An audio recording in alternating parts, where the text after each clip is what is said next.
Representative George Dunbar. Thank you, Mr. Chairman. Good morning, Secretary. And as I've sat over here, I've honestly started scribbling in the margins of the paper. I only have a couple brief questions and then comments based upon some of the things we've heard over the last couple of days, and hopefully I can put them in some type of cogent order to make sense of it all. Over the last few weeks, I've heard a lot of different terms, a lot of different ways of looking at numbers, and I had heard a discussion between a member and the Secretary of Education that had talked about programmatic spending in regards to education, that programmatic spending has decreased since the Rendell administration. And that's a term I'm not familiar with. Are you familiar with that term? Well, I think that what he was simply alluding to is that while after the deep cuts that were made in the 11-12 fiscal year, we have restored some of that appropriation authority to aid local school districts.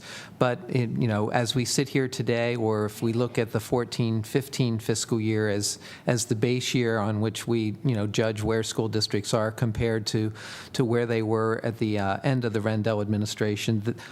Certainly there are many school districts, and school districts on the whole have not fully recovered from those deep cuts. And do you agree with the governor's assertion that HB 1460 represents a $95 million cut to education? Yeah, if it's helpful, I can. The math is pretty simple. There would be. If you combine the basic education subsidy, if you restore the blue line for that subsidy and include the increase in the Ready to Learn block grant, it would have provided about a $150 million increase. Additional appropriation increases for special education and early learning programs would have totaled another $60 million for a total of $210 million.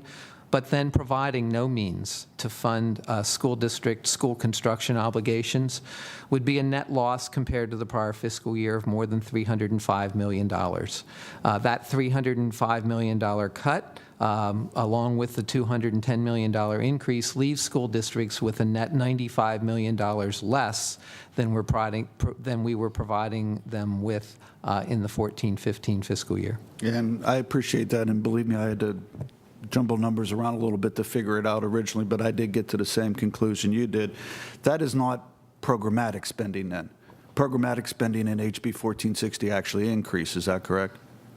Again, the school construction, the line item that provides those reimbursements is zero. In the previous year, it was $306 million to be exact. Yeah, and the plan was, and I believe part of the plan that the administration had also agreed to was to have a bond issuance to cover those costs. Well, as I previously alluded to, we cannot go into the bond market right now without dealing in some substantive way with the structural budget deficit. S&P just a few weeks ago, to buttress that assertion, has been clear. We are on a 90-day watch as we speak now. That clock's running. And what they have clearly said is if we don't take steps to change the way we're budgeting our state finances, we're going to receive another downgrade. And if we would go out into the debt market right now and ask to borrow to meet what is clearly a current general fund operating obligation, annual payments that we make, that we have already committed to reimburse school districts to help them meet their debt service payments for school construction projects, that debt may not even be rateable, or we would suffer immeasurable harm, in our future borrowing. And the actual $95 million cut, there's no specific term to describe that, is there? To take those four items and put them together? I think for school districts, it would be described simply as $95 million less than they received in the last fiscal year. It's math. Right.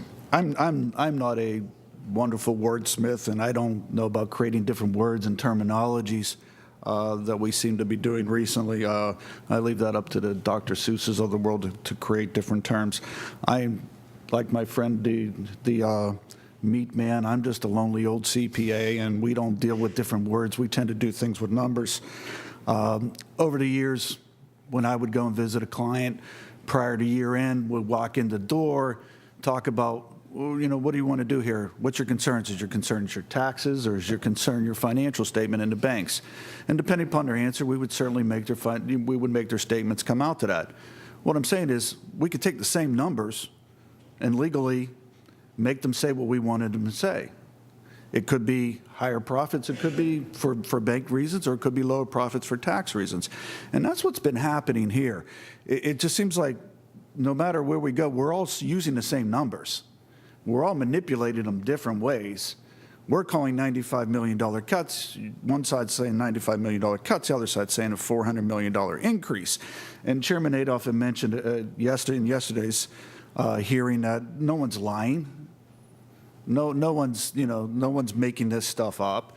But we're all just trying to, create our own situation to make our sides look better. I have a great deal of respect for the other side of the aisle and what they're trying to do and how you represent your constituents, just like we are trying to represent our constituents as well. But I've heard mention over the hearings that we somehow are residing in an alternative universe or parallel reality. I'm not sure. Like I said, I'm not a very good wordsmith of what exactly the term was. And I've also heard the analogy of that was mentioned yesterday that the $30.8 billion budget was akin to a five-piece puzzle. And the five-piece puzzle consisted of the four different chambers and the governor's office. And that puzzle fell apart when Representative Reed pulled away and his piece of the puzzle fell off. I agreed it's a five-piece puzzle, but I believe the pieces are liquor privatization, pension reform, property tax reform, appropriations, and the revenue to support it. Those are the five pieces. And without all the puzzle pieces in place, it doesn't exist. So, we have to either decide, what are we going to do here? And the alternative reality that I see, the parallel universe I see, is continue to latch on to that $30.8 billion budget, which doesn't exist anymore. We have to admit that it is either missing pieces or completely unbuildable. Throughout my career, I've had many times I go at work, when I was at work, I have a 5-year plan. You make up your 5-year plan, and as you're going through it, as time progresses, you realize this isn't working. You cast it aside. I could build a bonfire with all the 5-year plans I've written over my life. I worked in construction. We'd do a bid on a job. We'd work for 6 months on a bid. We don't get the bid. We don't sit there and complain about it. It's time to steer in a different path. It's time to steer in a different direction. Time to put it aside and start over.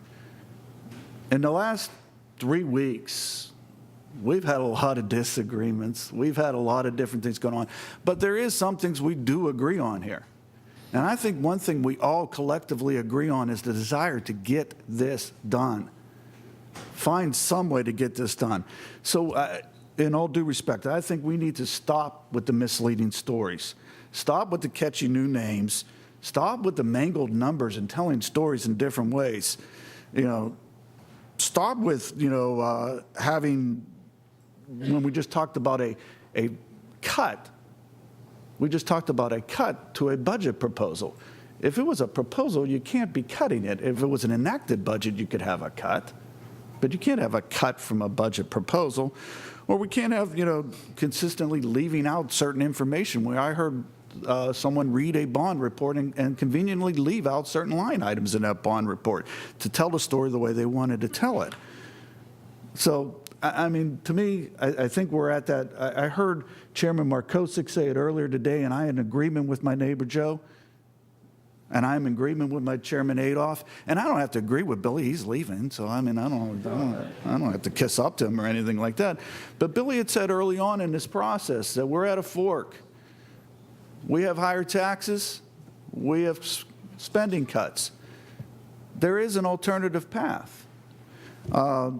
Earlier, I had mentioned Dr. Seuss and making up words, and I had discussions with Representative Sonny. I don't know how we got off on some Dr. Seuss tangent. So while I was sitting over there, I actually did find a Dr. Seuss quote, believe it or not, that fits. And I don't know what it's from. Maybe red fish, blue fish, two fish, I don't know. But the quote is, "You have brains in your head, you have feet in your shoes, you can steer yourself any direction you choose." And what I'm asking you, Secretary, and the Governor is to steer in a different direction. We're at that point, we're at that time, we cannot continue down the path we're at. Thank you. Thank you for your, Mr. Chairman.